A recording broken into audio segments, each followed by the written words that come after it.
Greetings and salutations. Hi. So I have been recovering from the spicy cough. I feel better today, but I'm still in my little infectious period. So I need things to do to kill some time now that I feel a bit better and up to being productive again, but not up. I can't go outside. So I've been having, like everyone else on the internet, I feel intense Daisy Jones and the Six brain rot and an intense hyperfixation on the series, and I experienced my first Friday without new episodes and lost my mind. I feel like I'm sincerely missing something from my life now. I thought I would reread Daisy Jones and the Six by Taylor Jenkins Reid with you all. I swore to myself that I wasn't going to reread this before or during the show. I made myself wait until the show had finished airing. The last time I reread this was in 2021, and honestly my memory of the book itself is pretty vague. I was surprised by certain show elements as they came along, despite the fact that I have read this book 3 times. When I really love a book, I'm a very fast reader, which means that I generally, if I'm enjoying a book, read it in 1 or 2 days. That also means that I don't remember a lot of what I read, which is very fun. That's why I can justify like buying a lot of books for myself, because I reread a lot because I forget everything, which I do find fun. I didn't want to like be comparing the book to the series too much as it was airing. I wanted to have a vague memory of it as the show aired so that I could not be comparing it too harshly as an adaptation and just enjoy it as the show it was, which I'm very glad that I did. It's one of my favorite series of the past 5 years, I'd say. I really loved it. I loved the music. Yeah, I'm very excited to now be able to reread this now that the show has finished, and I thought you all could come along with me and keep me company in my last couple days of being condemned to my apartment, and also so I don't have to go through this heartbreak alone. Oh, and also obviously spoilers for the book as we go ahead, but also spoilers for the show. It's all on Prime now. If you haven't watched it yet, pause this, go watch it, then come back. It's very good, but if there are any deviations or anything, I will discuss them, and also I will make a lot of references to the music. So if you haven't seen the show, there will be spoilers for the show too. Opening page ends with "The truth often lies unclaimed in the middle," which supports my theory that this book is not an accurate. Particularly everything about Billy and Daisy is not accurate because I don't trust either of them, especially considering who they're talking to. I don't trust either of them. We love broken, beautiful people, and it doesn't get much more obviously broken and more classically beautiful than Daisy Jones. This whole video is going to be me obsessing over Daisy in particular. I love Daisy as a character so much. It's no secret that I love Taylor Jenkins Reid's women in her books. I'm very outspoken about her being my favorite author and about Evelyn Hugo in particular, but Carrie Soto as well, and Daisy and Camilla in this book too, and even Karen. I am so obsessed with the way that Taylor Jenkins Reid writes women and all of their intricacies, and writes them as damaged, kind, selfish. Like she lets them be fully faceted people and lets them be a mess, and I just love that. And I love how she, particularly in her like historical fiction stuff, how she writes the world and how she writes women particularly. And Daisy is just kind of like, she's obviously so broken and a mess and selfish and whatever, but she's also such an incredible person, and she's a character who very much so I was very impacted by the first time I read this and continue to be, and she's a character who I really look up to, and this book is just gonna be me obsessing over Daisy. But you start with, even as a child, she is outgoing and kind in a way that she's just desperate to connect with people, and that's why she eventually goes down this road of fame and fortune and finding that validation from strangers who love her music, because her whole life she has just been trying to find people who will listen to her and value her voice, and she does not find that from the people immediately around her as a child, and she spends her whole life chasing that and trying to fill that void that she had as a child. And that's something that I relate to a lot actually, and like, oh, I love her. This man describing her as real naive and real vulnerable. Yeah, because she's a child around a group of adults who are giving her alcohol and drugs. So yes, she is naive and vulnerable. Please keep her safe. I learned about sex and love the hard way. That men will take what they want from you and feel no debt. That some people only want one piece of you. Ouch! I was drawn to him mainly because he was drawn to me. I wanted someone to single me out as something special. I was just so desperate to hold someone's interest. That's a little bit too familiar. I remember one time I was assigned an essay on how Columbus discovered America, and so I wrote a paper about how Columbus did not discover America. Because he didn't. But then I got an F. Daisy Jones, the woman that you are. This one night we were smoking a joint up on the roof of this apartment over in Santa Monica, and Wyatt said, "I love you so much and I don't understand why you don't love me." I said, "I love you as much as I'm willing to love anybody." Which was true. I wasn't really willing to be vulnerable with anybody at that point. I'd felt too much vulnerability too young. I didn't want to do it anymore. Yeah. I know that they changed like pretty much all of the music besides like a couple song titles and ideas. And some people were very upset about that. I'm personally not. When you hire a bunch of musicians to come in and do the music for the show, you know, you're hiring people who specialize in music to do it. So you know that their level of quality for the music is going to be better than, you know, an author that just wrote lyrics down, because sometimes lyrics can sound great on a page but not really work as an actual melody or whatever. So I'm glad that they changed it, got real musicians in. But the difference between Tiny Love, which I did remember, versus Stumbled on Sublime, it's just interesting. It's I think interesting that they're such different concepts. Like Stumbled on Sublime isn't something that Wyatt necessarily wrote about Daisy, whereas Tiny Love was her fixing his wrong perception of her, I guess. I had absolutely no interest in being somebody else's muse. I am not a muse. I am the somebody. End of fucking story. Now, if that quote didn't change your life, then, well, you're even reading the same book as me, because that quote changed my goddamn life. Literally, the first time that we meet the six, but specifically Billy and Graham, they have contradictory statements around their guitars. You know, Billy's saying that he did this very selfless thing where he let Graham take the new guitar, the Strat that they got for Christmas, because Graham wanted it, but Graham's like, no, the silver tone obviously meant more to Billy, so I took the Strat. And I believe Graham more so. Sorry, Graham's a sweet baby angel who's never done anything wrong in his life. I believe Graham. None of us had girlfriends, except Billy. All the girls wanted to date Billy. And I swear I was like, Billy was in love with a new girl every week. He'd always been like that. In elementary school, he'd asked out a second grade teacher. Mum always said he was born girl crazy. She used to joke it'd be the end of him. And it will be, because after what you did to Camilla, I will end you, Billy Dunn. I leaned over the bar and said, "My name is Billy Dunn. I'm the lead singer of the Dunn Brothers. And if you give me your number, I'll write a song about you."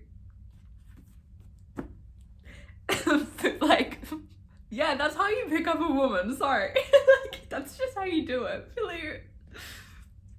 Yeah. I also do want to say, again, in defense of the show and some changes, because when you make it a good adaptation, you have to make some changes from the source material. That's how you adapt something well. You keep the heart and intent and the characters the same, and you keep the story the same, but you adapt it to whatever medium you're adapting it to. You have to change some things to make it work in another medium. And something that they changed that I really liked in the show is the way that Billy and Camilla met. I really loved that when they meet in the show, Camilla, like, you know, knows exactly who Billy Dunn is and is still playing it as if she doesn't, and she's pretending not to know him, and he's fumbling and trying to impress her, whereas she's poking fun at him. I think that's such a good introduction of Camilla as a character. And in a TV show, you almost want to have stronger character introductions than you do in a book. I think it's more impactful in a show to have a really strong character introduction than you need it to be in a book. So I really liked that change in their meeting. Again, I kind of understand why the show wouldn't have Chuck die in the Vietnam War, because maybe we don't want to tap into that in a Fleetwood Mac fan fiction show. But I do think it's kind of funny that in the show he just goes off and becomes a dentist and they run into him at parties later. He's dead. Karen was just a great musician. That was all there was to it. I always say I don't care if you're a man, woman, white, black, gay, straight, or anything in between. If you play well, you play well. Music is a great equalizer in that way. That was Billy. Karen's next line is, men often think they deserve a sticker for treating women like people. That's so fucking... I was just about to make fun of Billy for saying that, and Karen beat me to it.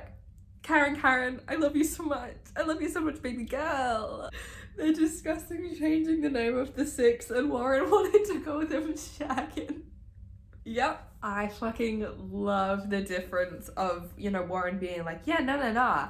We all knew it sounded like the sex, but we didn't say it. And then Karen and Billy were like, absolutely not. That was not part of it. And Graham was like, of course it was. It's just, I love the different point of views and the all of them being like slightly unreliable narrators and having contradicting stories. I love this shit so much. And when Rod pulled up in the van, Billy was saying goodbye.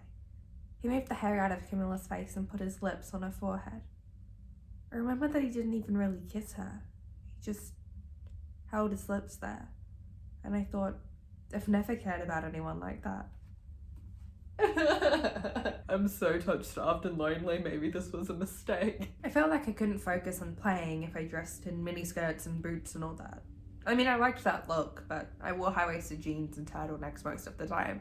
Both incredible, impeccable, timeless looks. Fashion-wise, Karen would have looked so good on that stage. She is so real. Karen, I love you so much.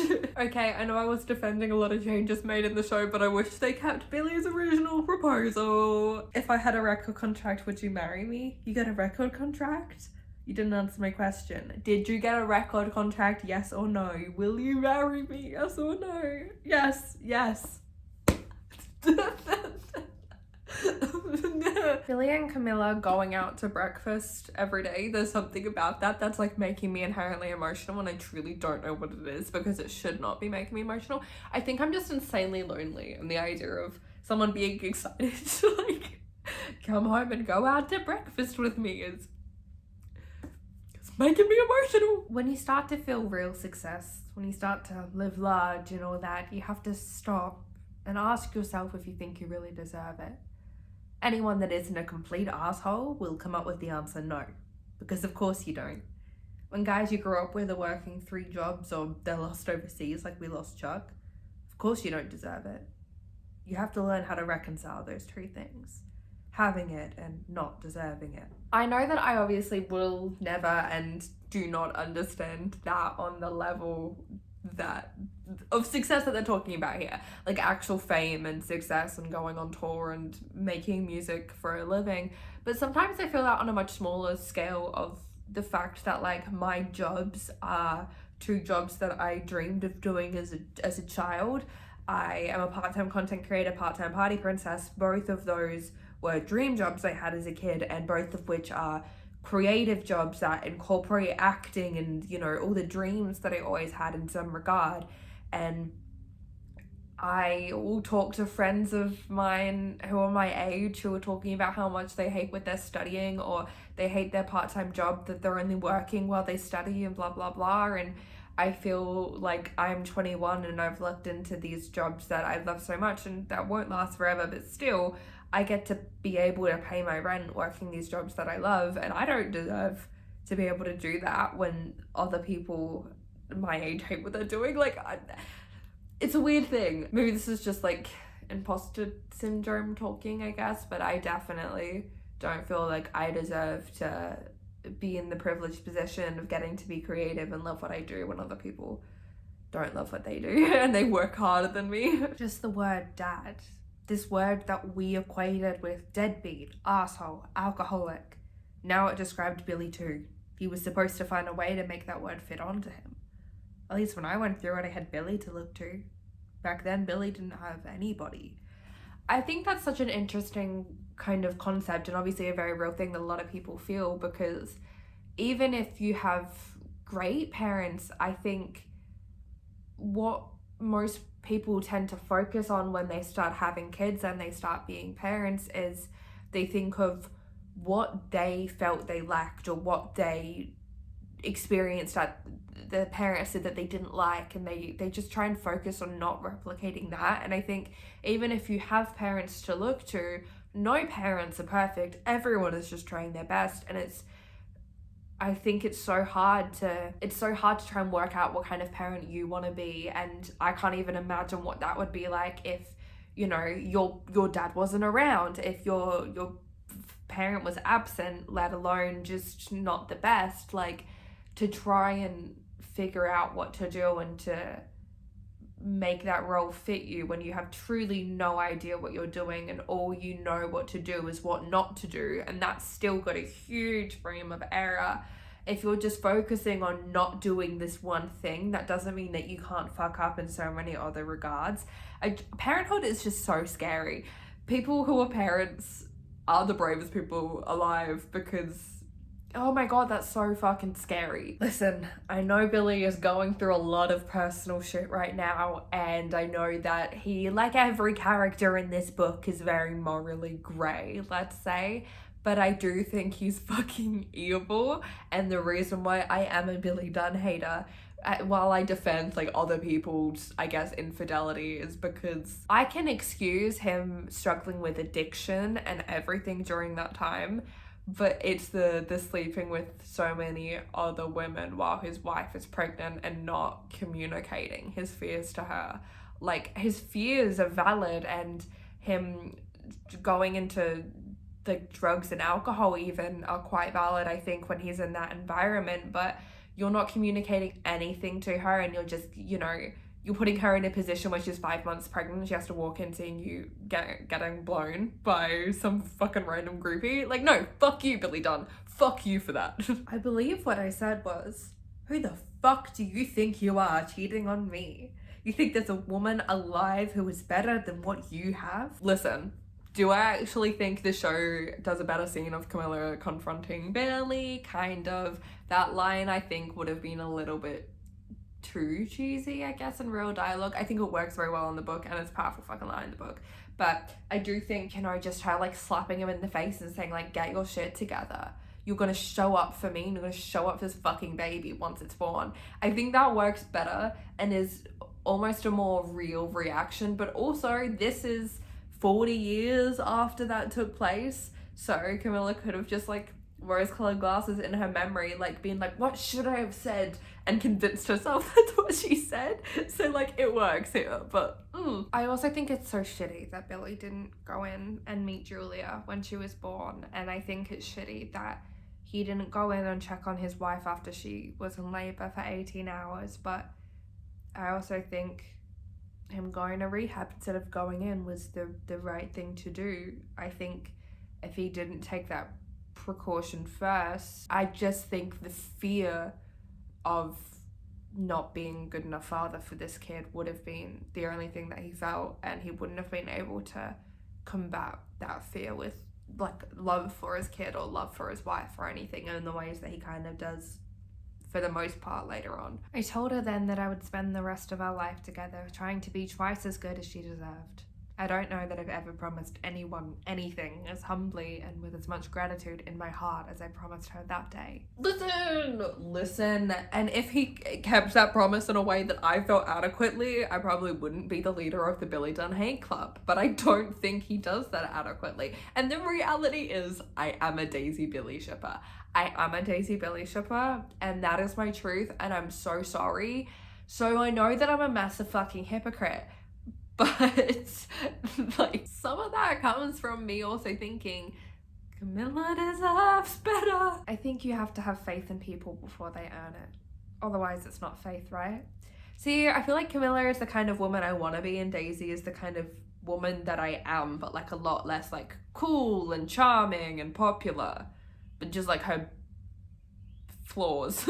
Because I am still in the infectious period of my spicy cough, I can't go out to a coffee shop and get myself a nice coffee, so I'm drinking these like packaged almond milk iced coffees. They come in a little box that, bless my mum got me. She got me some groceries that she dropped off to my apartment. I am technically allowed to go out with current restrictions just with a mask, but considering I'm still in an infectious period, unless it's an absolute emergency, I'm simply not going to, because I may be feeling all right now, but like immunocompromised people exist. I don't want to get anyone else sick, but this tastes like arse. It's so bad, but it's all I have. Also, shout out to my Rapunzel cup from Disney on Ice I got last year. I have a matching Frozen one that I got at Disney on Ice in 2016. But yeah, this tastes bad, but it's the only iced coffee I've got, so I am drinking it. But I want everyone to know that it's like a sacrifice that I'm making. When she showed up, she was wearing a men's button-down shirt as a dress. That was it. I remember thinking, where are her pants? The fact that they kept that in the show and made that a specific point where she's not wearing pants. Also, wearing men's button-downs, like, as a dress is always gonna be sexy and hot. Like, it simply is. I don't care. It doesn't even, like, I don't have the body type where that looks good on. Like, it's, you know, tall, slim people, so it looks best on. I'm short and shaped like a letter P, and it doesn't look great on me. But, like, it's still...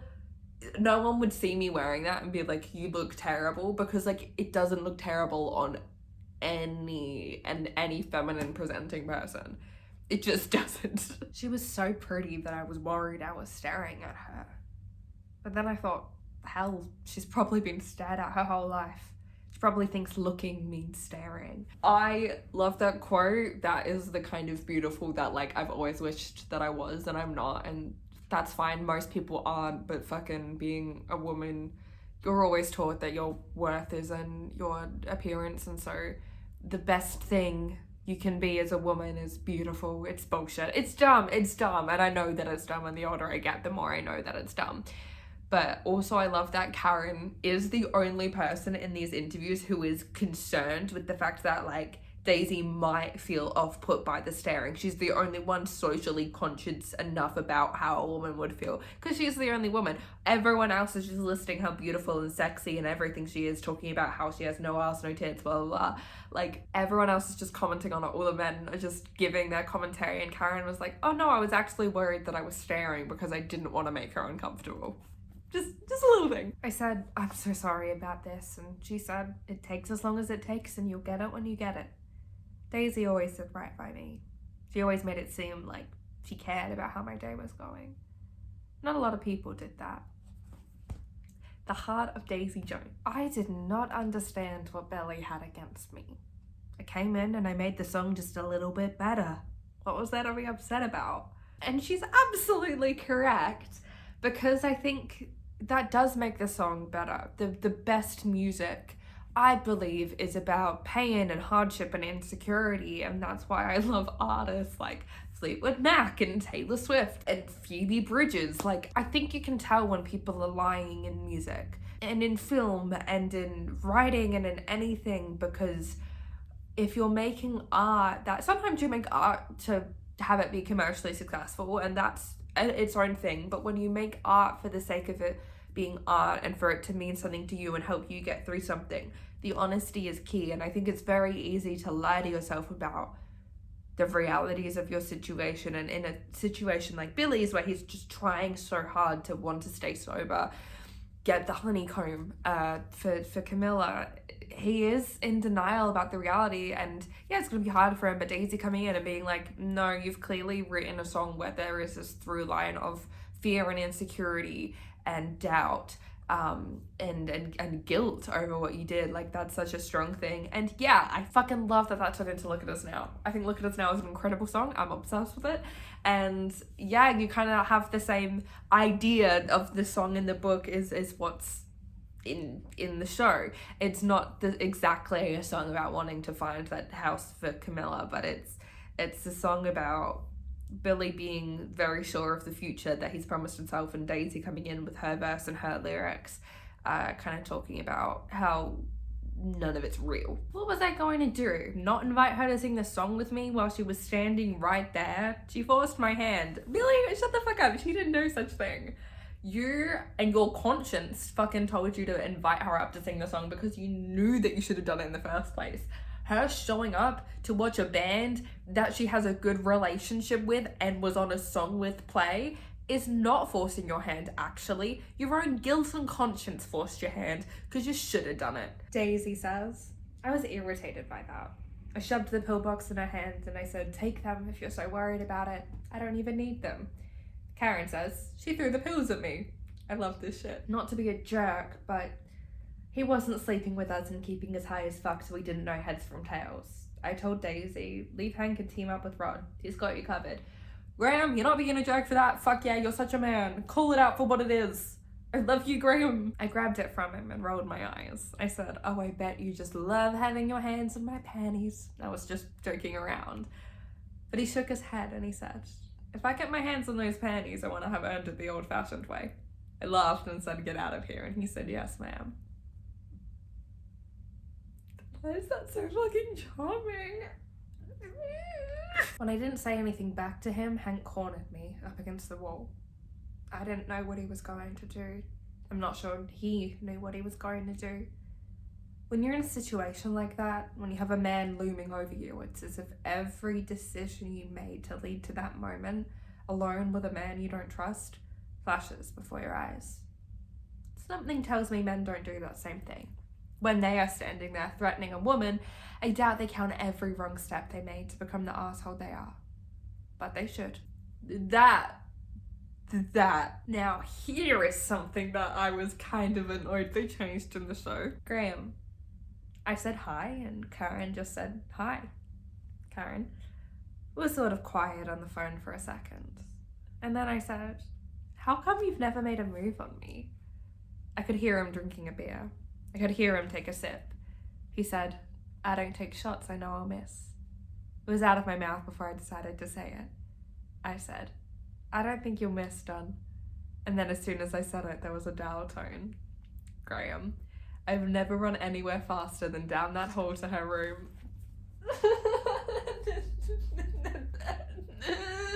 They're everything to me. I was sitting there with the guitar and Billy comes up to me. I said, what do you want me to play? But instead, Billy put his hand out, asking for my guitar. I'm the fucking guitarist who's trying to take my guitar. He said, can I borrow it, man? I wanted to say, no, you cannot borrow it, but what could I do? I'm standing up in front of thousands of people. I handed it over and Billy took it and walked right up to the mic with Daisy. I'm sitting there with my dick in my hand, no reason to be on the stage. I had to slink off. I don't think Eddie is being a little bit fucking dramatic there. I'm gonna be real. I'm a Billy Dunn hater, but I'm also kind of an Ed hater, and he's being dramatic as all hell there. Sometimes I think he's quite valid in being a little bit, pissy with Billy, but here, calm down. Simply not that deep. Daisy says, as they were all walking out, I whispered into Billy's ear, should I leave? And he shook his head no. So I joined in. I started harmonizing where I could, started banging my tambourine. It was such a fun show being up there with them the whole time. Billy says, I don't remember why Daisy stayed that night. I think I assumed she'd leave, but when she didn't, I thought, all right, then I guess she's staying. I mean, the whole night was a fly by the seat of your pants kind of deal. Just the juxtaposition of Daisy going, no, I asked if I should leave and Billy told me to stay. And Billy being like, I have no idea why she's staying up there. And I kind of, in this instance, almost believe Billy a little bit. I was so over Billy's nice guy routine. He was an asshole, a complete and utter selfish prick. Sorry to say it, but that's how I saw it. To be honest, I still see it that way now. Eddie, you were talking to his daughter. All of this drama happening between Billy and Eddie, where Rod's like, I was just fucking trying to get them to not get into a fist fight because we had Rolling Stone coming, and Billy and Eddie are both so pissed off, and Eddie's smashing his guitar and everything, and then Daisy's like, it was a great show. I felt like dynamite after that show. Just like so unaware of all the other drama. Just being like, I played so good. I was a part of something. Like, she's so real. See, and this is what I mean about Eddie. Because Eddie's saying, of course, Billy corners Jonah and hogs his attention. Whereas Jonah himself is like, no, I was interviewing Billy specifically because that is who the readership is going to want to hear about. He's the fucking front man. Obviously, he's going to be the one that the interviewer is drawn towards. And that's what I mean, like, Eddie just clearly had such a fucking vendetta against Billy, and sometimes I think Billy can be a dick and can be selfish, and sometimes I think Eddie is fair enough for feeling resentful, but I also think Eddie just, like, cannot see anything except him thinking that Billy is this piece of shit, and that's such an insult to Billy as a person, because even as the leader of the Billy Dunn Hate Club, he is a very, very complex character and person, and I don't think he's all bad, like, not by any fucking means. Eddie, just take it down a notch, please. Billy and I were walking down the hall as we got to my door, and I said, do you want to come in? I was just enjoying the conversation we were having. We were finally getting to know each other. But when I said it, Billy looked down at the floor and said, I don't think that's a good idea.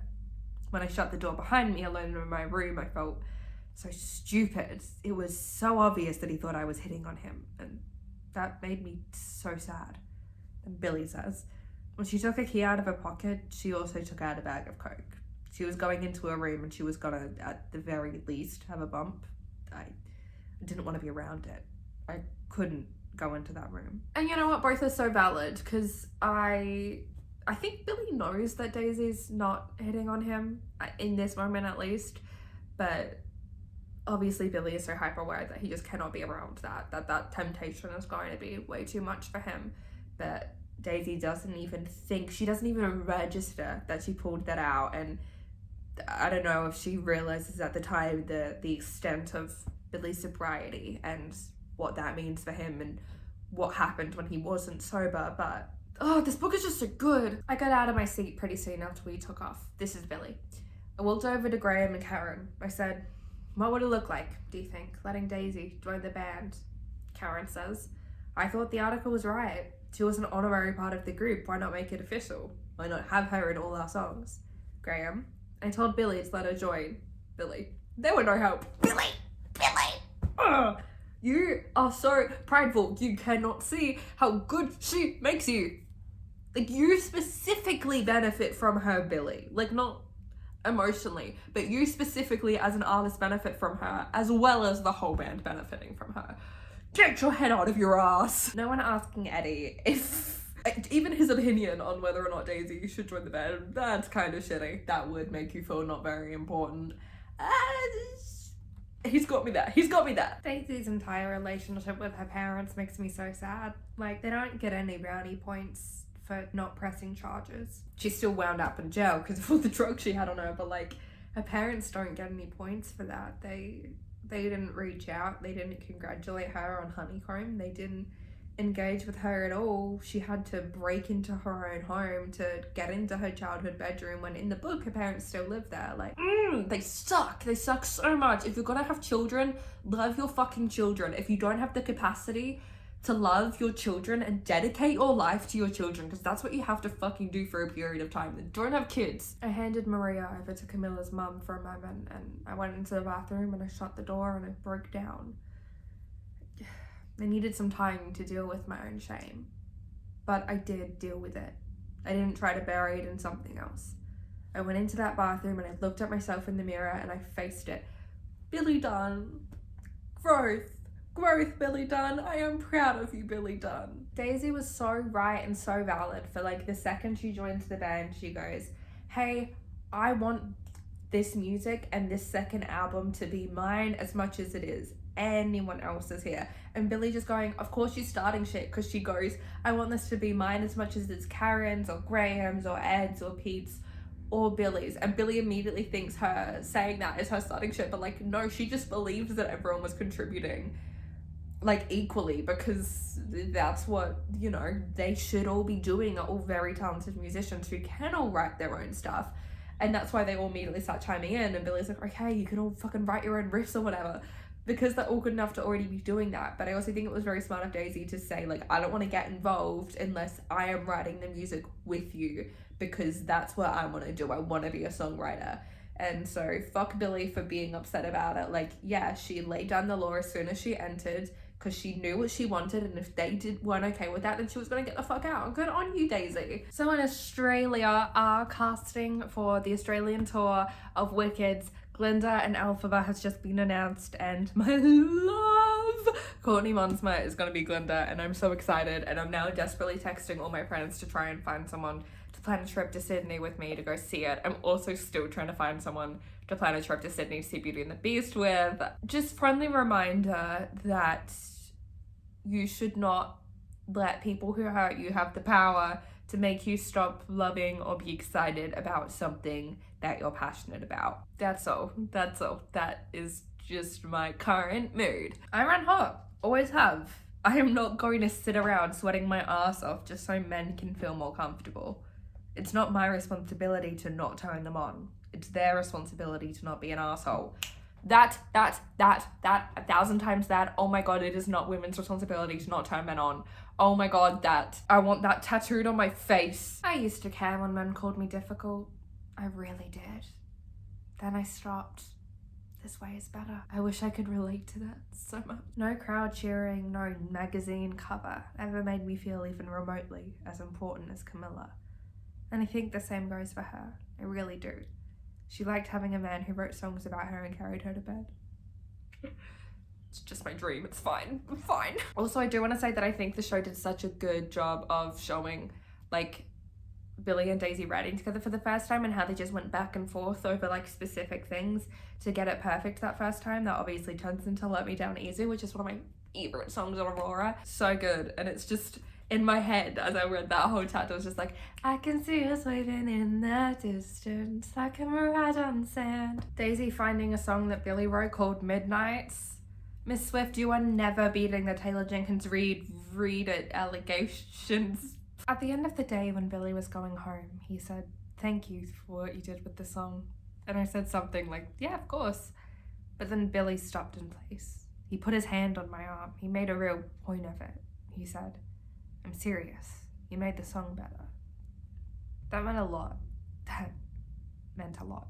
Maybe meant too much. It's so... I don't even have words for what I'm trying to articulate. But also, like, yeah, if anyone validated my art and creative stuff like that, I probably would fall in love with them too. Daisy, you're so relatable in that regard.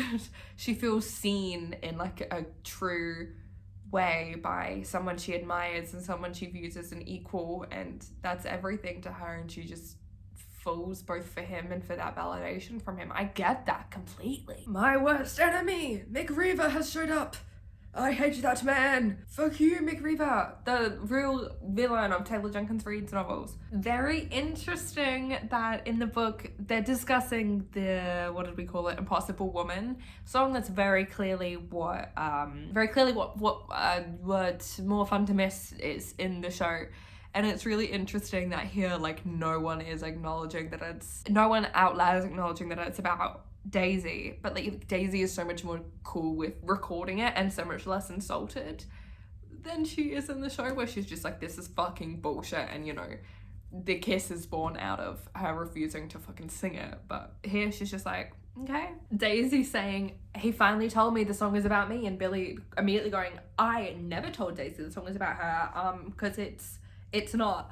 I don't believe you. I believe Daisy. You're just embarrassed to tell your daughter that it was about Daisy. Billy Dunn, I do not believe you. She pulled the headphones off and threw them down and ran out of the booth, and I kid you not, ran directly into Billy's arms. He picked her up just off the floor and kind of swung her back and forth for a moment. And I could have sworn to you he smelled her hair before he put her back down. Like, how am I meant to read that and not be a Daisy Billy shipper? I think the dynamic between Camilla and Karen is such a beautiful thing, and something that I think the show did really well too, adapting that and having more of it on screen that we saw.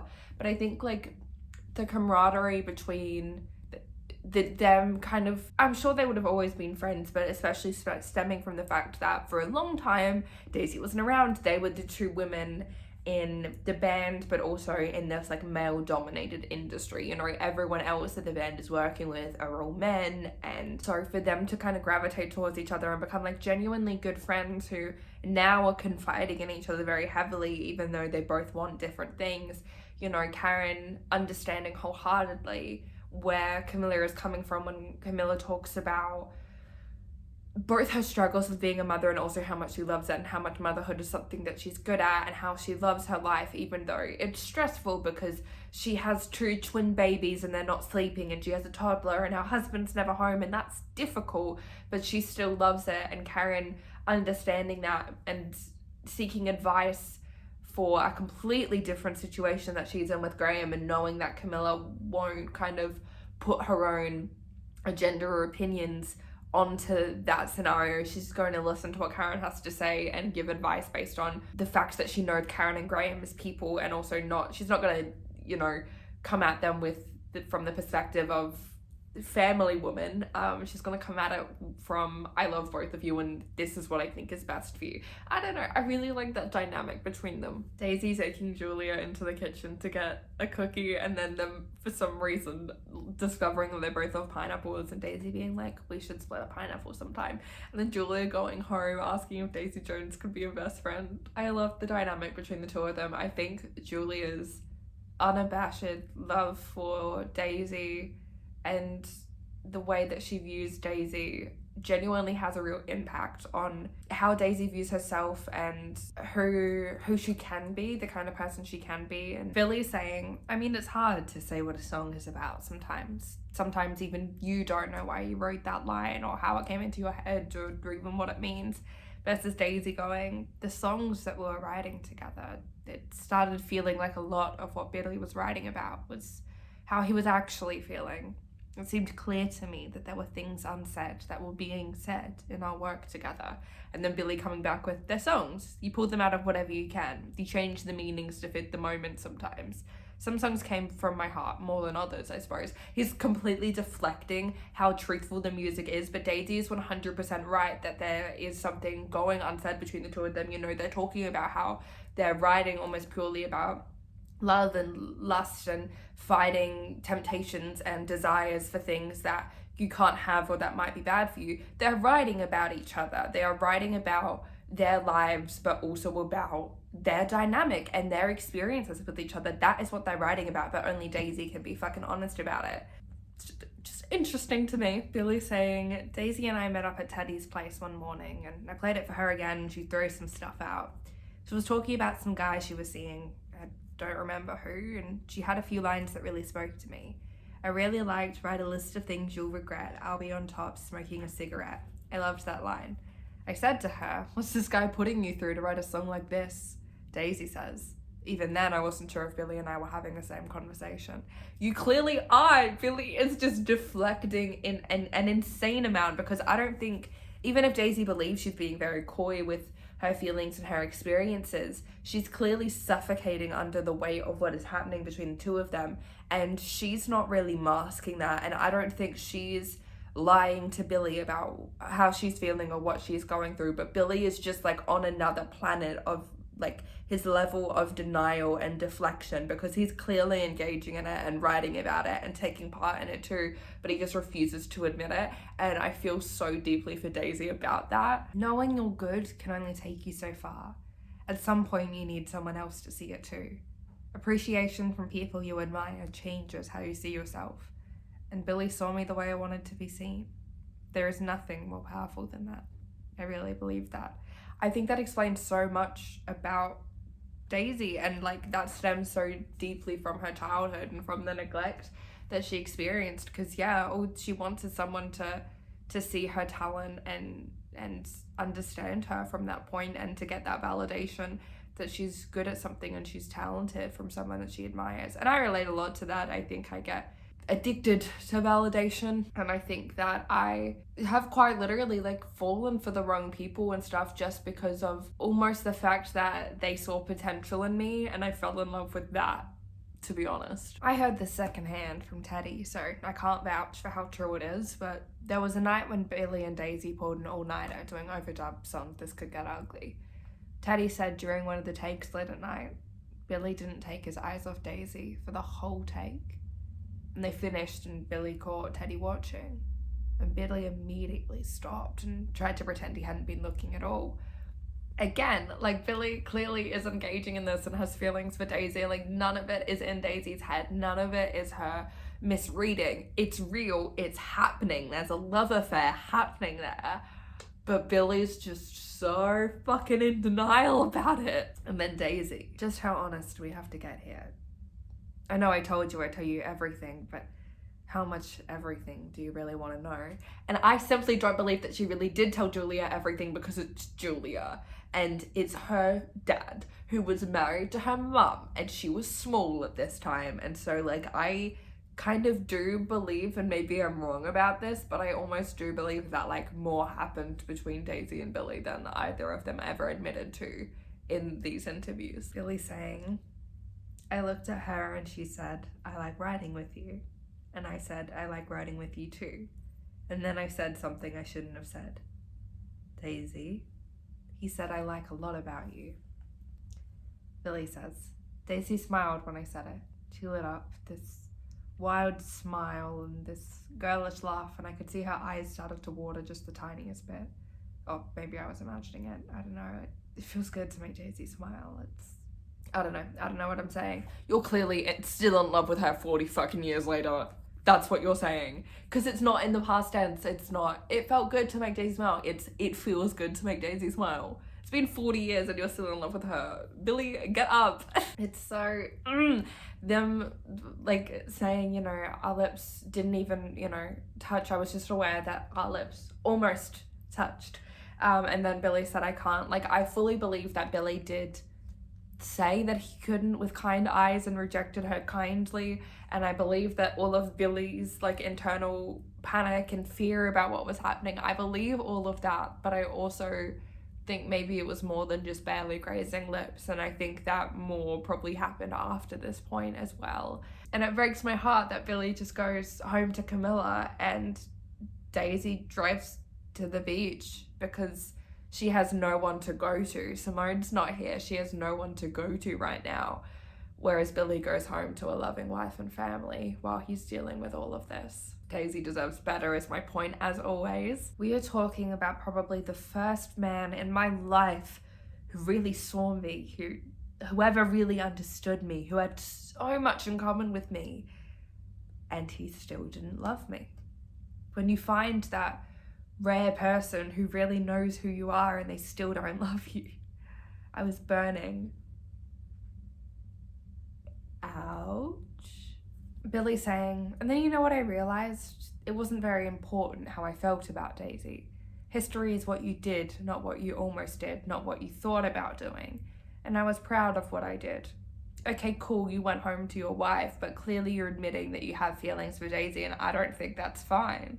If I was married to someone and they fully were falling in love with someone else, but they went, I haven't acted on it, it's fine. I don't think that would be fine. I would feel incredibly betrayed and violated, and I wouldn't want to be with them anymore, to be frank.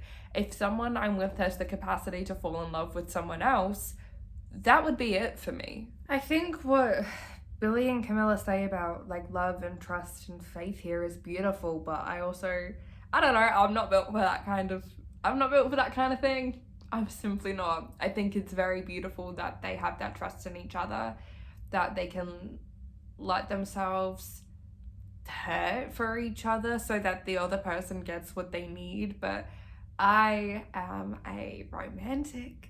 And maybe I'll reach a point in my life where I realize that love only works if it's like this, but I'm not there right now. And right now I'm romantic and I'm monogamous, and yeah, people can have secrets, but the secrets can't be that they're in love with someone else. Billy's kind of, he frustrates me, him not even recording Regret You. Like, I get it. It's a song, it's a diss track on you about something that you don't want to fucking think about, you don't want to admit to, you don't want any piece of, right? I get it.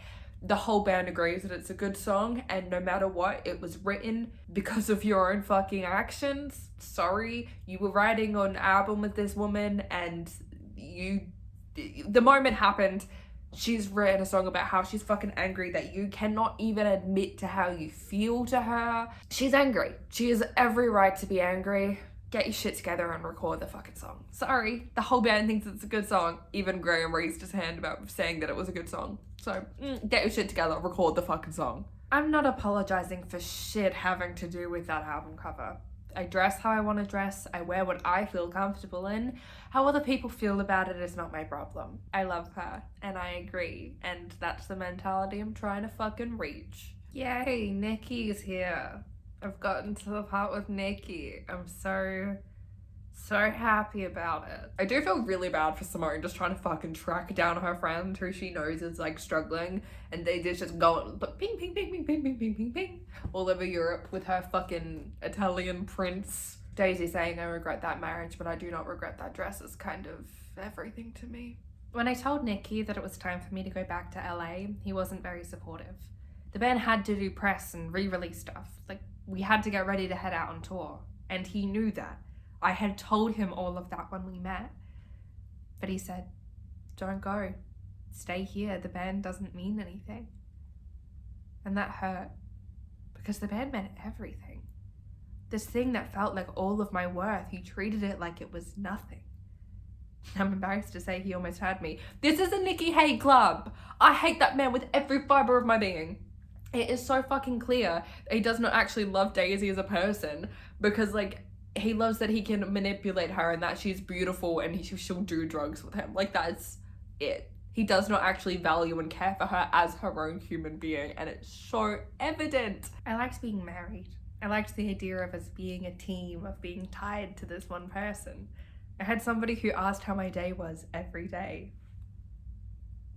Now, why am I about to cry over that? Maybe there is a correlation between children who like maybe didn't have the best or most ideal childhood, like children who lacked some kind of like care in their childhood that they're like meant to have, being like hopeless romantics and really romanticizing the idea of partnership and marriage. Or maybe it's just a me and Daisy Jones thing. I wish someone had told me that love isn't torture. Because I thought love was this thing that was supposed to tear you in two and leave you heartbroken and make your heart race in the worst way. I thought love was bombs and tears and blood. I did not know that it was supposed to make you lighter, not heavier. I didn't know it was supposed to take only the kind of work that makes you softer. I thought love was war. I didn't know it was supposed to. I didn't know it was supposed to be peace. And you know what? Even if I did know that, I don't know that I would have been ready to welcome it or value it. I think I need a minute after that.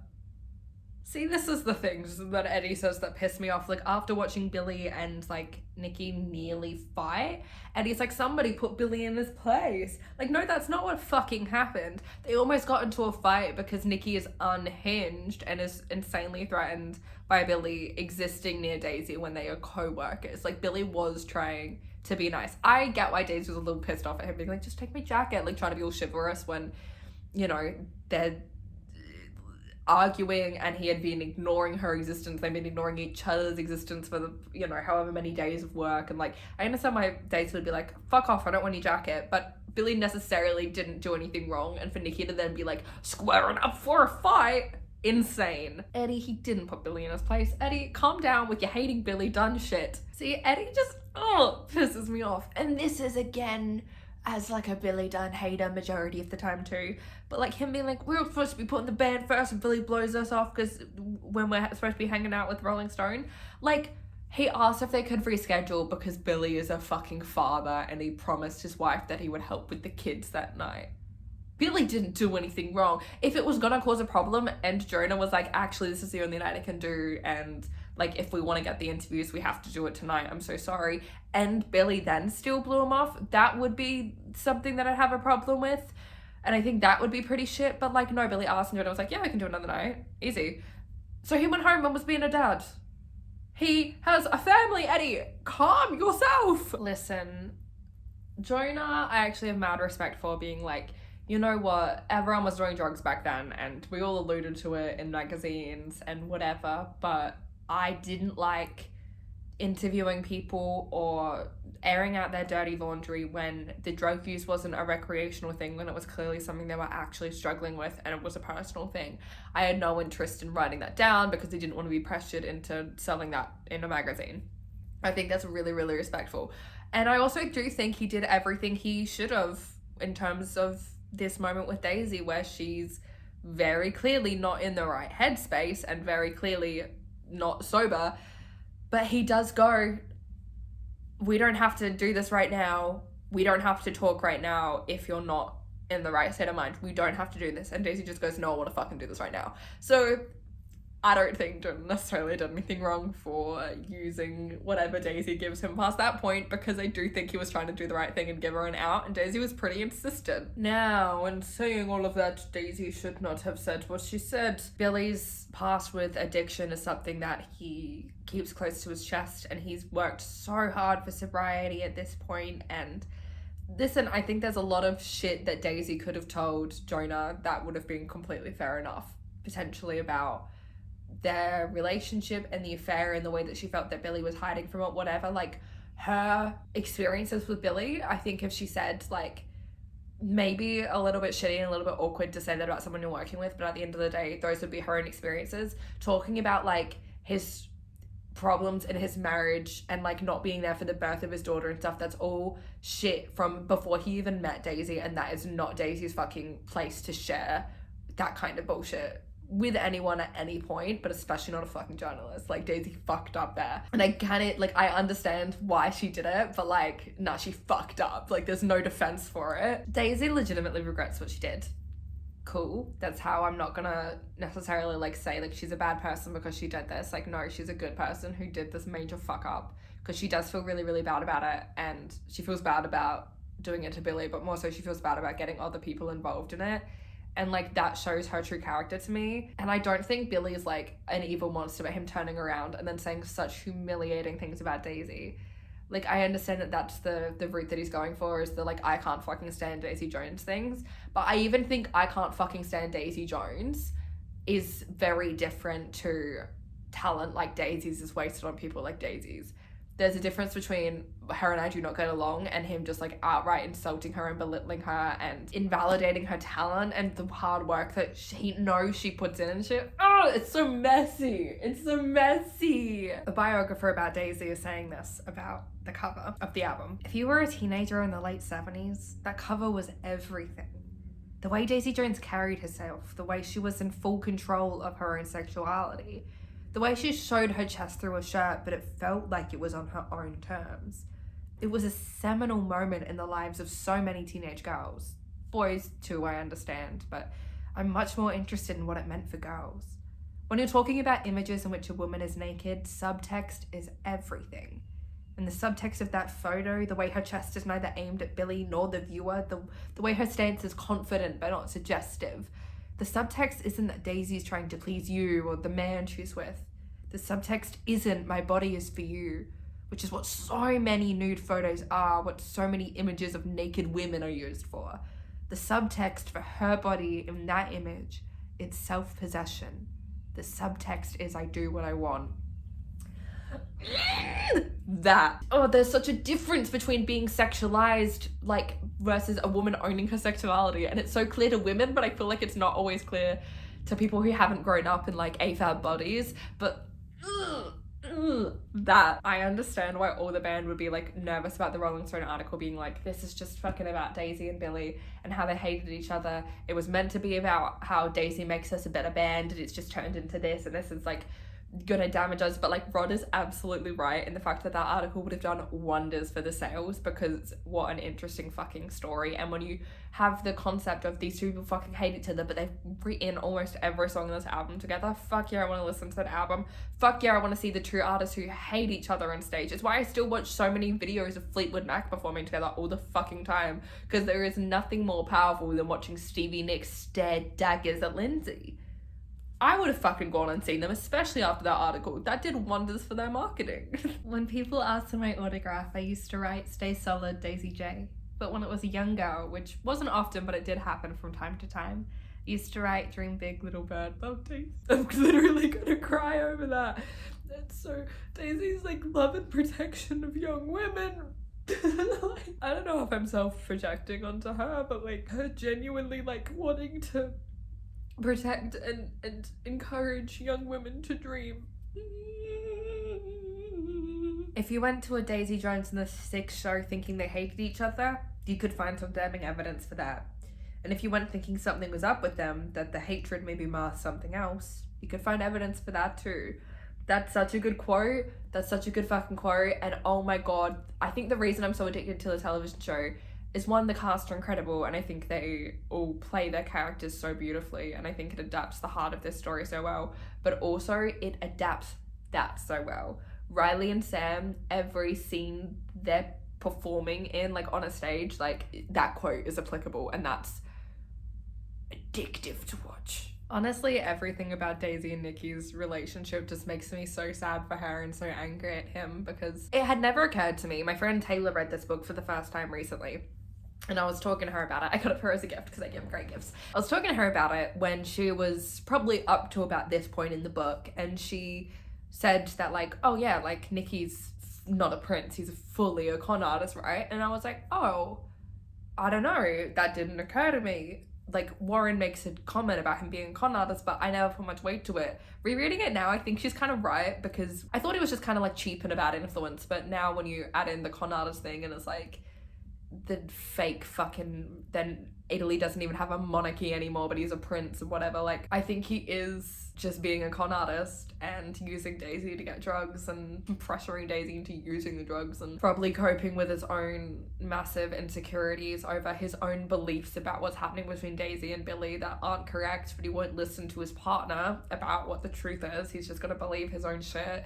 And then he's gonna get high and take it out on her. Like, the scene of him saying, you know, jumping might be fun when they're on the top of a building is so scary, especially when you consider Daisy's history with loneliness and depression and also drug abuse. Just as well, like, them fighting and getting violent with each other and then ending it crying and holding each other and saying that they love each other and they'll never fight like that again. Like, that's the scariest kind of relationship. It just makes me so upset that Daisy's in that relationship, that she was drawn into that, even though she doesn't really want to be there, and she knows that it's not good for her and she's not enjoying herself anymore, but she's just still craving that companionship and a partner, and that's why she's staying, and that makes me so upset. I had to take care of myself. I needed to get away from this person, because if I didn't, he wasn't gonna kill me, but he would let me die.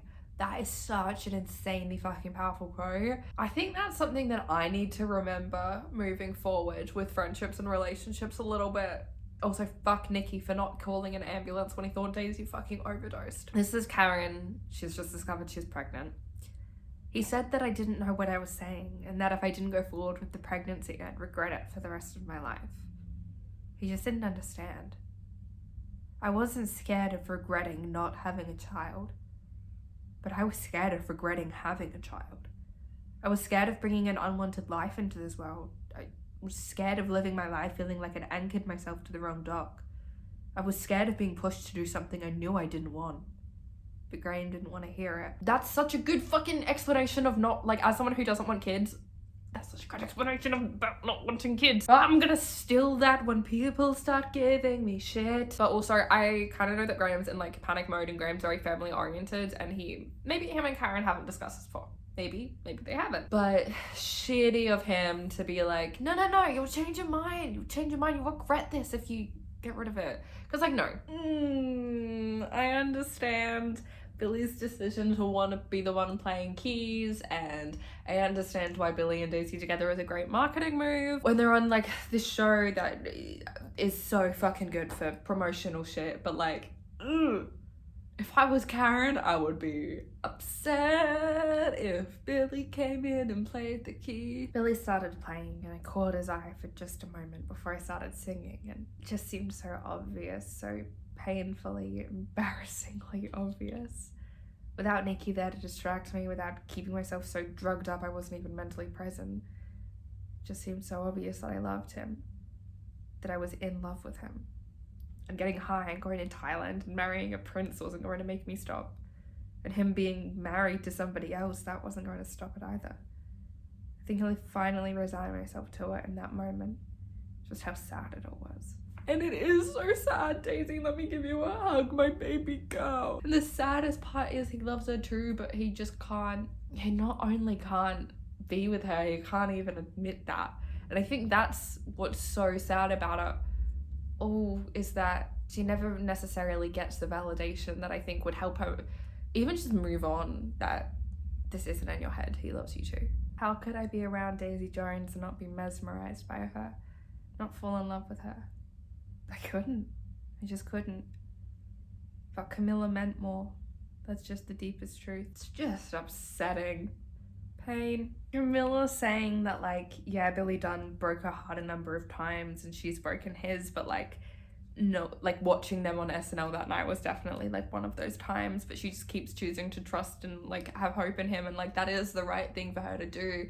He's right now not being physically unfaithful to her, besides that brief moment with Daisy where I think it was probably more than a brief moment, but whatever. Like he has rejected Daisy and he is choosing Camilla, but how heartbreaking to see your husband and someone that you are in love with and a member of your family be in love with someone else on national television.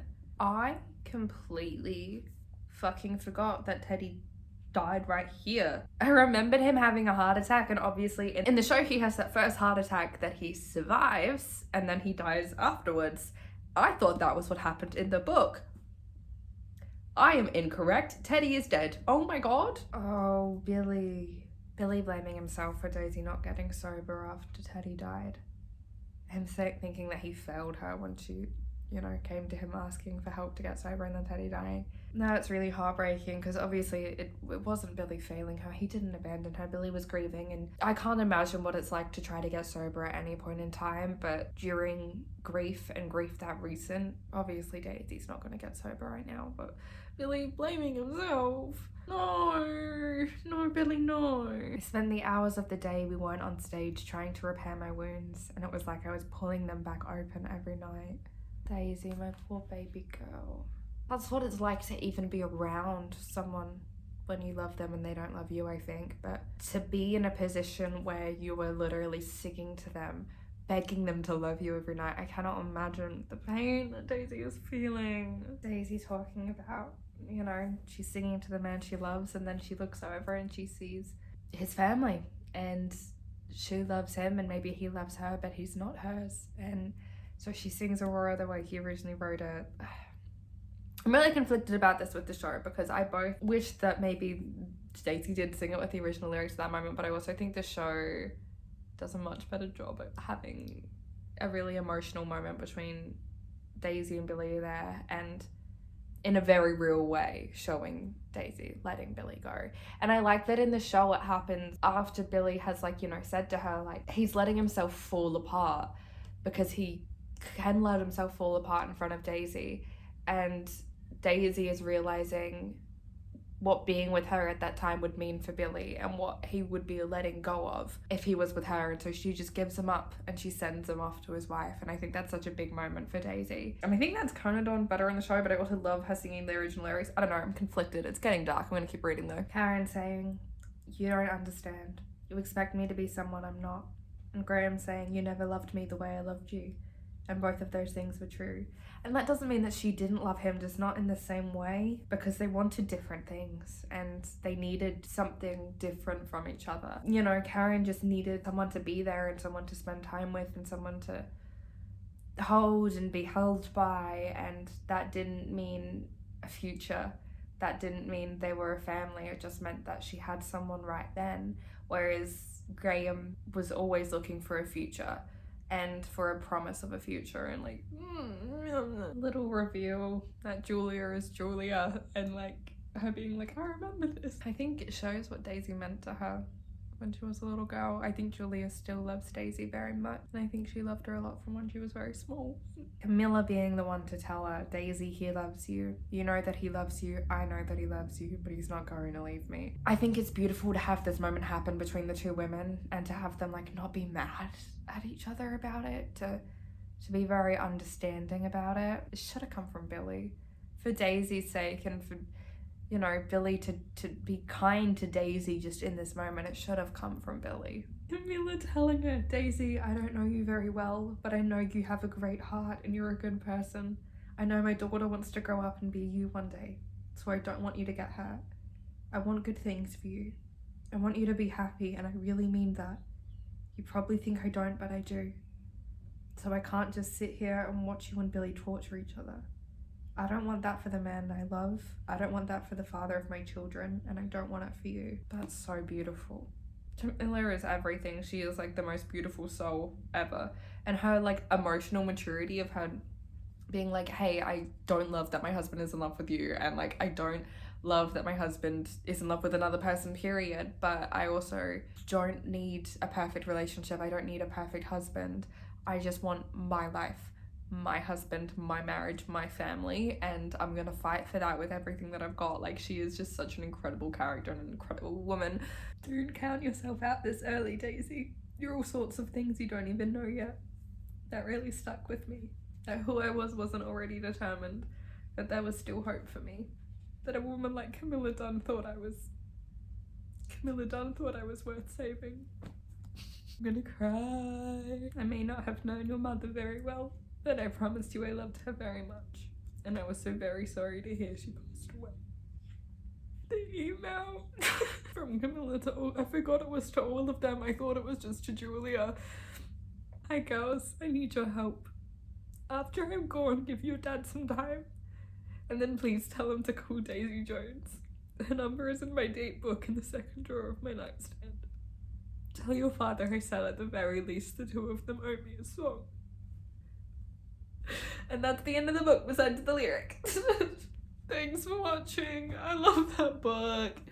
Oh, I don't have anything elegant to say. I just love Taylor Jenkins Reid so much, and I love the worlds that she creates, and I love her characters so much, and her books are so moving, and I love Daisy Jones, and I want her and Billy to be happy. I want them to have reached a point in their life where they're happy, and I know that we don't see it in the book, but I'm so glad that the show gave us Daisy having a daughter as being canon, and I believe that that's true. I believe that Daisy got clean and she achieved motherhood and did everything that she wanted to do, and she got to have a family in the way that she always wanted and felt that she wasn't right for. And I love Daisy Jones and I love this world, and thank you for watching. I love you very much. If you want to subscribe, you can. I do a lot of different kinds of videos. It's all very fandom based. I mostly do reading vlogs and commentary videos, I'd say, but I do all kinds of stuff. So if you want to see me, hit that subscribe. If you want to see more of me and get like daily updates, I have a fan house where I post a lot of content. I'm a cosplayer if you want to follow me on Instagram or TikTok to see that stuff. If not, I love you very much and we'll see you soon. Bye.